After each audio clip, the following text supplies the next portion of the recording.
माननीय सदस्यहरू, प्रतिनिधि सभाको आजको बैठकको कारबाही प्रारम्भ हुन्छ।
माननीय सदस्यहरू, लोकतन्त्र सिद्धान्त मात्र नभएर पूर्ण पारदर्शी प्रक्रिया र समन्यायिक परिणामको औजार पनि हो।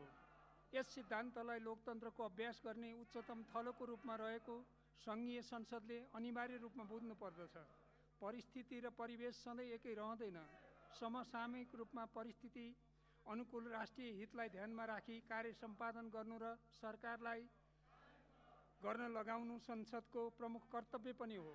उल्लेखित विषयवस्तु मनन गर्दै सहज सभा सञ्चालनमा सहयोग गर्न सम्पूर्ण मान्य सदस्यहरूको ध्यान आकर्षण गर्दछु।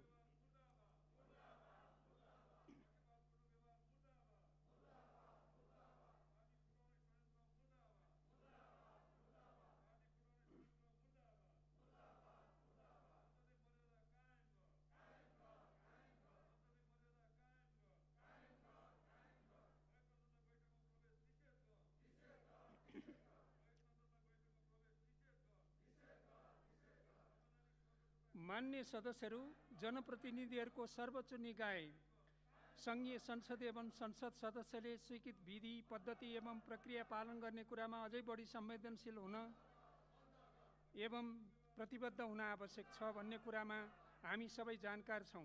सभाको नियमित प्रक्रियामा प्रवेश गरी आफ्ना असहमतिहरूलाई राख्न अनुरोध गर्दछु।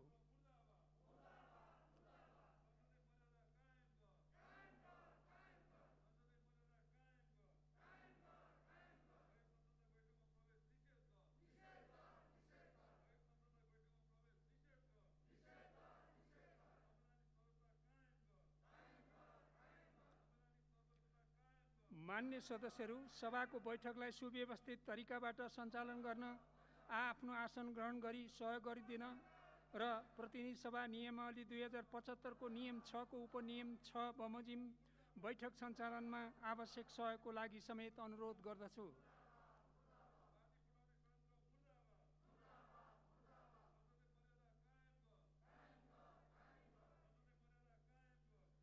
मान्य सदस्यहरू, नेपालको संविधानको धारा 105 ले अदालतमा विचाराधीन मुद्दाहरूको सम्बन्धमा न्याय निरूपणमा प्रतिकूल असर पार्ने विषयमाथि सङ्घीय संसदको कुनै सदनमा छलफल गर्न बन्देज गरेको कुरा पुनः स्मरण गराउन चाहन्छु।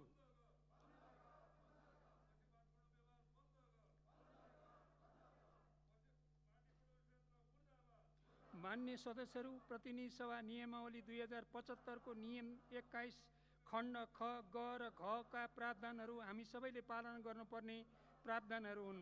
उल्लेखित प्रावधानहरू पालनाको लागि पुनः अनुरोध गर्दछु।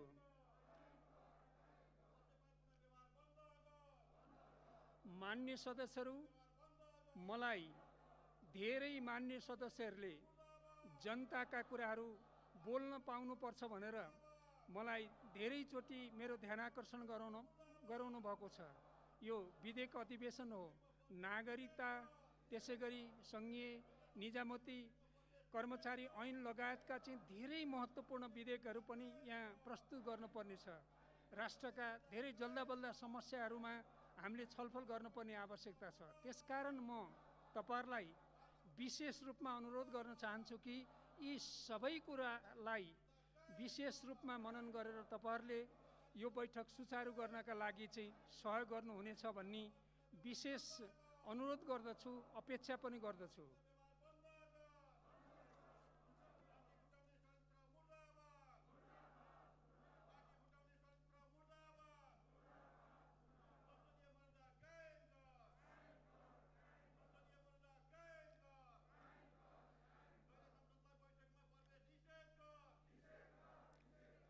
सर्वप्रथम प्रतिनिधि सभा नियमावली 2075 को नियम 94 को उपनियम 1 बमोजिम मान्य श्री प्रेम सुवालबाट हिंसा विरुद्धका केही ऐनलाई संशोधन गर्ने अध्यादेश 2078 लाई अस्वीकार गर्ने सूचना प्राप्त हुन आएको बेहोरा जानकारी गराउँदछु। अब उक्त सूचना दिनुहुने मान्य श्री प्रेम सुवाललाई आफ्नो प्रस्तावको बेहोरा पढी वक्तव्य दिन अनुमति दिन्छु। समय 3 मिनेट। आफ्नै स्थानबाट मान्य सदस्यहरूले आफ्ना कुरा राख्नुहोला। सभामुख महोदय, प्रमुख प्रतिपक्षले संसद अवरोध गरेको बेला कार्यसूची अगाडि बढाउनु संसदीय परम्परा होइन। कार्यसूची अघि बढाइनु हुँदैन। संसद स्थगित गरेर प्रमुख प्रतिपक्ष दलसँग वार्ता गर्नु उपयुक्त हुन्छ। संसद अवरोधकै बेला अध्यादेश र विधेयकहरू पेश हुनु र देशघाती एमसीसी सम्झौता पनि यसरी नै पेश गरेर पास गर्ने तयारी हुनेछ, त्यसको हामी विरोध गर्छौं। एमसीसी सम्झौताको अनुसूची 1 मा बुतौल हुँदै भारतको सीमासम्म विद्युत प्रसारण लाइन तान्ने योजना, नेपालको जलविद्युत भारत हुँदै सिङ्गापुरसम्म लैजाने र नेपाललाई अन्ध्यारोमा राख्ने हो। दफा 4.2 मा एमसीसीले कम्प्याक्ट अपरेसन विभाग, युरोप, एसिया पेसिफिक तथा ल्याटिन अमेरिकाको सहायक उपाध्यक्षलाई अतिरिक्त प्रतिनिधि नियुक्ति गर्ने उल्लेख गरिएको छ। यो हिन्द प्रशान्त क्षेत्रमा अमेरिकी सैन्य गठबन्धन हो। दुईटा देशको सम्झौतामा युरोप, एसिया, ल्याटिन अमेरिका र पेसिफिकको विषय कहाँबाट आयो सभामुख महोदय? अमेरिकी रक्षा विभागको दस्तावेजहरूले यो एमसीसी सम्झौता हिन्द प्रशान्त क्षेत्रमा अमेरिकी सैन्य गठबन्धन नै पुष्टि गर्छ। अमेरिकाले सन् 2004 देखि हिन्द प्रशान्त क्षेत्रका देशहरूलाई एमसीसी मार्फत सहयोग गर्ने र अमेरिकी नेतृत्वको सैन्य मोर्चा बनाउने तयारी गरेको स्पष्ट उल्लेख छ। सन् 2018 मा भियतनाममा भएको हिन्द महासागर सम्मेलनमा पुगेका अमेरिकी विदेश राज्य मन्त्री एलिस जी वेल्सले हिन्द प्रशान्त रणनीतिमा संलग्न भए बापत नेपालले $50 करोड सहयोग पाउने बताएका थिए। यो पनि हिन्द प्रशान्त क्षेत्रमा अमेरिकी सैन्य गठबन्धनको सिलसिला हो। सभामुख महोदय, एसियामा युद्ध गराउने र हतियार बेच्ने अमेरिकी चाहना हो। एमसीसी सम्झौता यसैको सिलसिला हो। मान्य सदस्य विषयमा केन्द्रित रहनुहोला। यही हो, सबै विषयमै केन्द्रित छ सभामुख महोदय। अमेरिकाले संसारको 70 भन्दा बढी देशमा 800 बढी सैनिक अखडा राखेको र भारतको विशाखापत्तनमसम्म अमेरिकी सेना तैनात गरेको छ। सन् 2011 मा माओवादीका प्रधानमन्त्री बाबुराम भट्टराईले एमसीसी सम्झौता सुरु गर्नुभएको थियो। लगतै सन् 2012 मा नेपाल र अमेरिकाको संयुक्त सैनिक युद्ध अभ्यास सुरु गरियो। सन् 2017 मा नेपाली सेनाको छाउनी स्थित रेन्जर गनमा हिन्द प्रशान्त क्षेत्र अन्तर्गतको अमेरिकी सहयोग रु 18 करोडमा रिजनल क्राइसिस म्यानेजमेन्ट युनिट गठन गरिएको समाचार छ। हिमाल पारीको जिल्ला मुस्ताङमा नेपाली सेनाको माउन्टेन वारफेयर तालिम स्थलमा हिन्द प्रशान्त क्षेत्र अन्तर्गतको अमेरिकी बजेट अलिकति सहयोग गरी अहिले अमेरिकी सेनाले त्यहाँ पनि तालिम लिइरहेको समाचार छ। सभामुख महोदय, दफा 6.8 मा एमसीसी को हैसियत उपशीर्षक अन्तर्गत सम्झौताको कारण नेपालीलाई हानि नोक्सानी भएमा, नेपालीको मृत्यु भएमा कतै उजुरी नलाग्ने उल्लेख छ। यसको अर्थ नेपाल सार्वभौम देश होइन, अमेरिकी नव उपनिवेश जस्तै ठान्नु हो।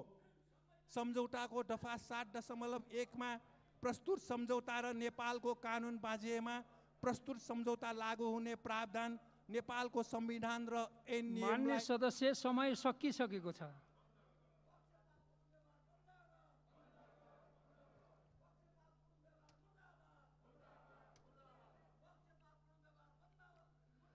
अब मान्य कानुन, न्याय तथा संसदीय मामिला मन्त्री श्री दिलेन्द्र प्रसाद बडुलाई अध्यादेश अस्वीकार गर्ने सूचना प्रस्तुत गर्ने क्रममा उठेका प्रश्नहरूको जवाफ दिन अनुमति दिन्छु।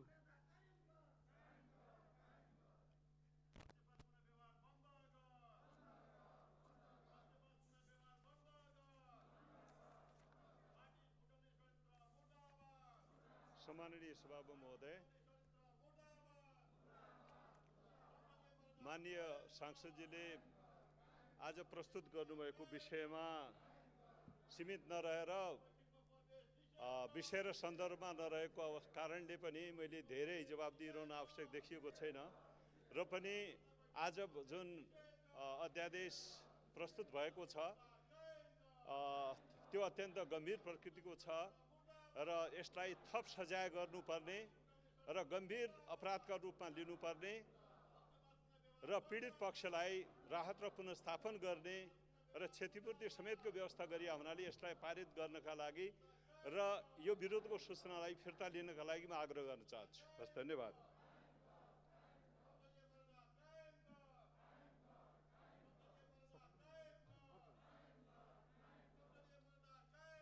मान्य सदस्यहरू, अब यो छलफल यहीँ समाप्त हुन्छ। अब मान्य श्री प्रेम सुवालले पेश गर्नुभएको यौन हिंसा विरुद्धका केही ऐनलाई संशोधन गर्ने अध्यादेश 2078 लाई अस्वीकार गरियोस् भन्ने प्रस्ताव फिर्ता लिन चाहनुहुन्छ भने म समय दिन्छु।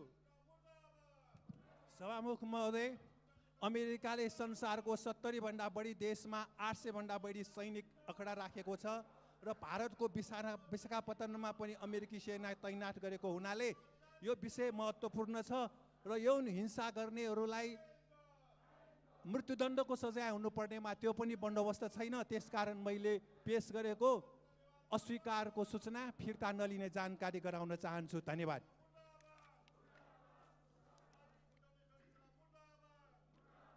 मान्य सदस्यहरू, मान्य श्री प्रेम सुवालले आफ्नो प्रस्ताव फिर्ता लिन नचाहनु भएकोले यौन हिंसा विरुद्धका केही ऐनलाई संशोधन गर्ने अध्यादेश 2078 लाई अस्वीकार गरियोस् भन्ने प्रस्तावलाई निर्णयार्थ प्रस्तुत गर्दछु।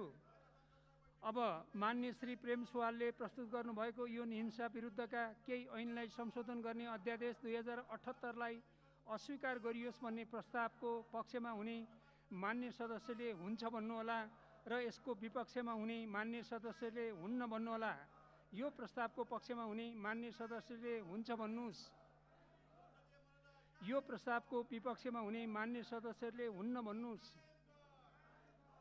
हुन्न भन्ने पक्षका मान्य सदस्यहरूको बहुमत भएकोले उक्त प्रस्ताव बहुमतले अस्वीकृत भएको घोषणा गर्दछु।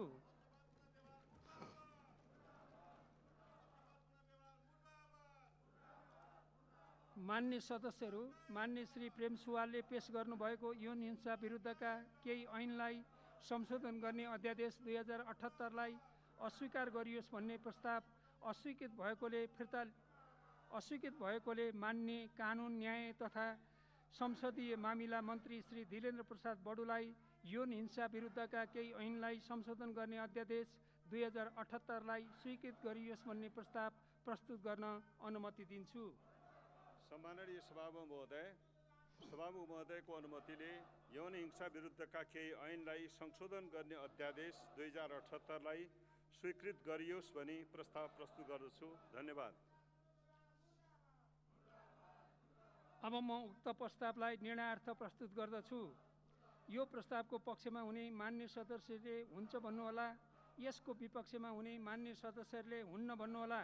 यो प्रस्तावको पक्षमा हुने मान्य सदस्यहरूले हुन्छ भन्नुहोस्। यो प्रस्तावको विपक्षमा हुने मान्य सदस्यले हुन्न भन्नुहोस्।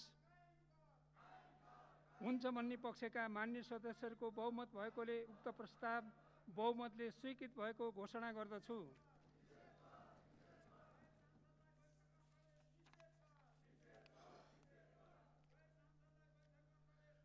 मान्य सदस्यहरू, प्रतिनिधि सभा नियमावली 2075 को नियम 94 को उपनियम 1 बमोजिम मान्य श्री प्रेम सुवालबाट फौजदारी कसुर तथा फौजदारी कार्यविधि सम्बन्धी केही ऐन संशोधन गर्ने अध्यादेश 2078 लाई अस्वीकार गर्ने सूचना प्राप्त हुन आएको बेहोरा जानकारी गराउँदछु।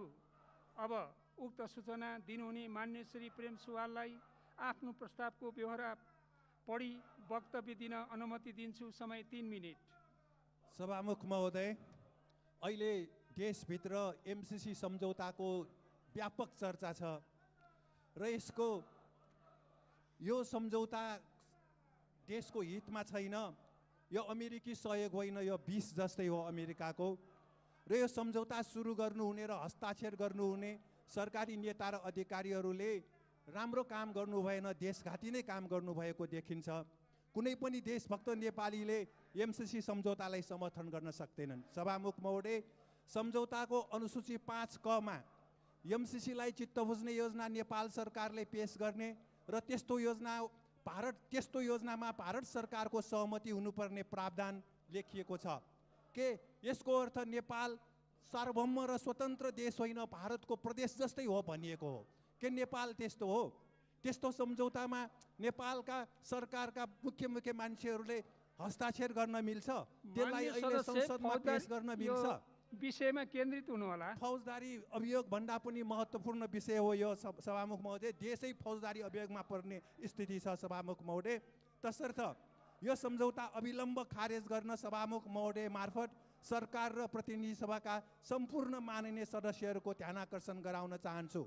योजना आयोगको उपाध्यक्ष अमेरिकाको राजदूत भइसक्नु भएको र हाल भारतको राजदूतमा नियुक्ति भएका शङ्कर शर्माजीले पनि प्रतिनिधि सभामा छलफल नै भइ नसकेको एमसीसी सम्झौताको समर्थन गर्नुभयो। यसकारण आफ्नो पद अनुकूल आचरण नगर्ने र संसदमा विचाराधीन विषयलाई नागेर समर्थन गर्ने शङ्कर शर्माजीलाई भारतीय राजदूतबाट फिर्ता लिनु जरुरी छ। नेपाल उद्योग वाणिज्य महासङ्घका अध्यक्ष शेखर गोल्छाले एमसीसी सम्झौताबारे छलफल भइरहेकै बेला छलफल गर्नेहरूलाई खोक्रो राष्ट्रवाद भनी आरोप लगाएको हुनाले यो सम्झौताको विषयमा उद्योग वाणिज्य महासङ्घका शेखर गोल्छाजीले जुन बोल्नुभयो त्यो मिल्दैन। उहाँले 76 करोड भ्याट छली गरेको समाचार आएको छ र स्रोत नखुलेको कम्पनीमा विदेशमा लगानी गरेको छ। सम्पत्ति शुद्धिकरणले शेखर गोल्छामाथि छानबिन गरिनुपर्छ भन्ने म यहाँ राख्न चाहन्छु सभामुख महोदय। र पुस 4 गतेको प्रधानमन्त्री शेरबहादुर देउबाजीले बोलाउनु भएको सर्वदलीय बैठकमा एमसीसी सम्झौताको प्रतिलिपि समेत प्रधानमन्त्रीसँग नराखिएको हामीले देख्यौँ। उहाँले युवराज सङ्ग्रौलाले यो एमसीसी बारे गर्नुभएको टिप्पणीलाई हेरेर खोइ यहाँ कहाँ छ तपाईँले हुनुभएको भनेर प्रतिलिपि नै नदेखाइएको देखियो। र उहाँको 2074 सालको उहाँको सरकारले यो एमसीसी सम्झौता अध्ययनै नगरिकन हेर्दै नहेरिकन हस्ताक्षर गरेको देखियो। अहिलेसम्म प्रधानमन्त्रीज्यूलाई एमसीसी सम्झौताको प्रतिलिपि कुन हो?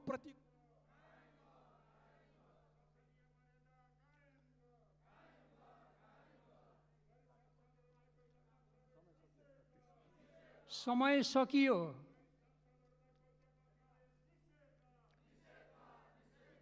अब माननीय कानुन न्याय तथा संसदीय मामिला मन्त्री श्री दिलेन्द्र प्रसाद बडुलाई अध्यादेश अस्वीकार गर्ने सूचना प्रस्तुत गर्ने क्रममा उठेका प्रश्नहरूको जवाफ दिन अनुमति दिन्छु।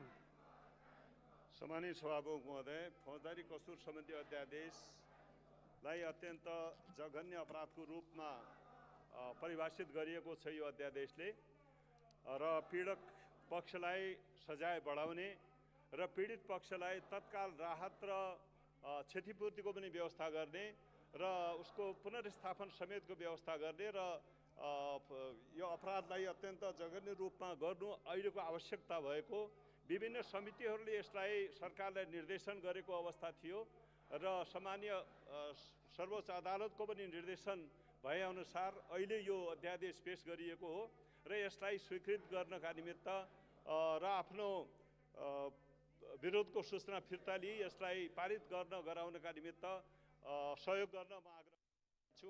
हस्, धन्यवाद। मान्य सदस्यहरू, अब यो छलफल यहीँ समाप्त हुन्छ। अब मान्य श्री प्रेम सुवालले पेश गर्नुभएको फौजदारी कसुर तथा फौजदारी कार्यविधि सम्बन्धी केही ऐन संशोधन गर्ने अध्यादेश 2078लाई अस्वीकार गरियोस् भन्ने प्रस्ताव फिर्ता लिन चाहनुहुन्छ भने समय दिन्छु। सभामुख महोदय, भारतीय रक्षा मन्त्री राजनाथ सिंहले नेपाल भारत सम्बन्ध बिगार्न केही तत्त्वहरू लागेको भन्नुभयो। जयसिंह धामीको हत्या कसले गर्यो नेपालीलाई थाहा छ। नेपालको सीमा कसले मिच्यो नेपालीलाई थाहा छ। नेपालीको भूमिमा जनगणना गर्न नदिने को हो त्यो सबै नेपालीलाई थाहा छ। मान्छेलाई आफ्नो शरीरमा किरा हिँडेको थाहा हुन्छ। त्यसकारण नेपाललाई कसैले उक्साउनु पर्दैन। भारतले नेपालमाथि थिचोमिचो गरेसम्म नेपाली जनताले भारतको विरोध गरिरहन्छ, यसमा कुनै शङ्का छैन। सभामुख महोदय, नेपालको जनगणना गर्न नदिएको ठाउँमा यो नाभिक कुती टिङ्कर लगायत ठाउँमा हेलिकप्टर प्रयोग गरेर सरकारले जनगणना लिनुपर्छ। म आफ्नो यो अस्वीकारको सूचना फिर्ता नलिने जानकारी गराउन चाहन्छु। धन्यवाद।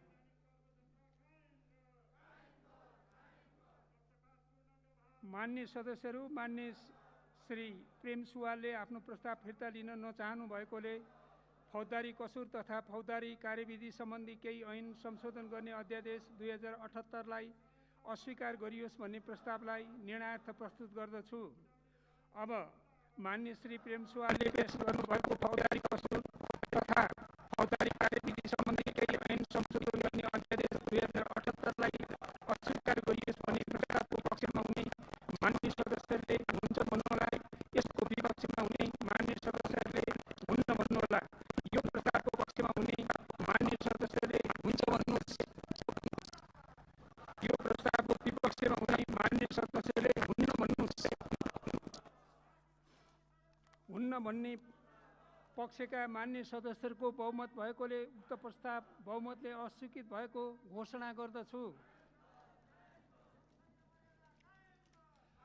मान्य सदस्यहरू, मान्य श्री प्रेम सुवालले पेश गर्नुभएको फौजदारी कसुर तथा फौजदारी कार्यविधि सम्बन्धी केही ऐन संशोधन गर्ने अध्यादेश 2078लाई अस्वीकार गरियोस् भन्ने प्रस्ताव अस्वीकृत भएकोले मान्य कानुन न्याय तथा संसदीय मामिला मन्त्री श्री दिलेन्द्र प्रसाद बडुलाई फौजदारी कसुर तथा फौजदारी कार्यविधि सम्बन्धी केही ऐन संशोधन गर्ने अध्यादेश 2078लाई स्वीकृत गरियोस् भन्ने प्रस्ताव प्रस्तुत गर्न अनुमति दिन्छु।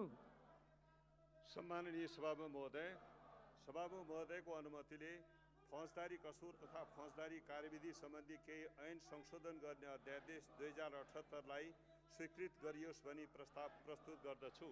धन्यवाद। अब म उक्त प्रस्तावलाई निर्णयार्थ प्रस्तुत गर्दछु। यो प्रस्तावको पक्षमा हुने मान्य सदस्यले हुन्छ भन्नुहोला। यसको विपक्षमा हुने मान्य सदस्यले हुन्न भन्नुहोला। यो प्रस्तावको पक्षमा हुने मान्य सदस्यले हुन्छ भन्नुहोस्। यो प्रस्तावको विपक्षमा हुने मान्य सदस्यले हुन्न भन्नुहोस्। हुन्छ भन्ने पक्षका मान्य सदस्यहरूको बहुमत भएकोले उक्त प्रस्ताव बहुमतले स्वीकृत भएको घोषणा गर्दछु।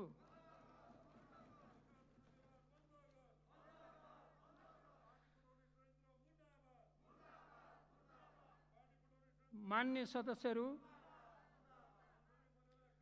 अब अर्को बैठक 2078 साल पुस 7 गते बुधबार दिनको 1 बजे बस्ने गरी यो बैठक स्थगित हुन्छ।